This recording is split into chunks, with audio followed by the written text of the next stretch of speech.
Now I want to talk to you about the getting started part. This is probably my favorite part. And I'm really excited because we've got these coloring pages and they're really fun. So you want to get out your colored pencils, you can use markers. Um, we've got 3 different sizes that we're including in the pattern guide.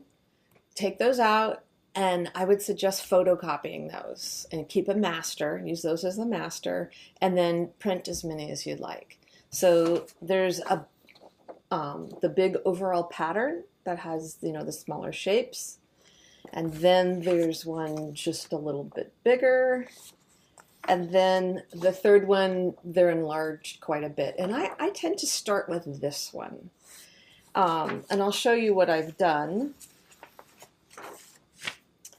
This is just, again, a way to get started, play with color, think about lights and darks and contrast.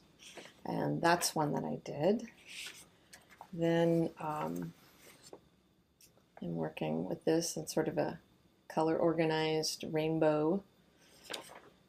And then here's another one where I'm just playing around again with lights and darks and pattern placement. And the great thing about this pattern is that there's so many variations. It just depends on what shape you're going to highlight. For instance, you can see the difference between these two. This is still the Mischief pattern.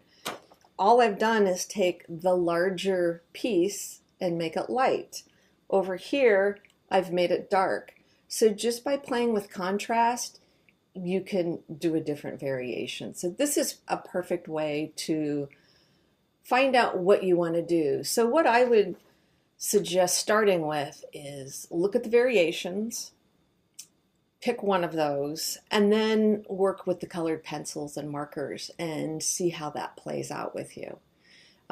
Maybe you like to work with blues and certain colors. So use those pencils and see if you can get enough contrast to get your color variation pattern to work.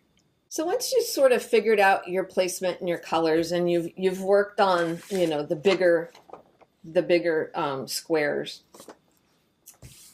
I like to go to the really overall small pattern and get a really good idea of how the colors play with each other.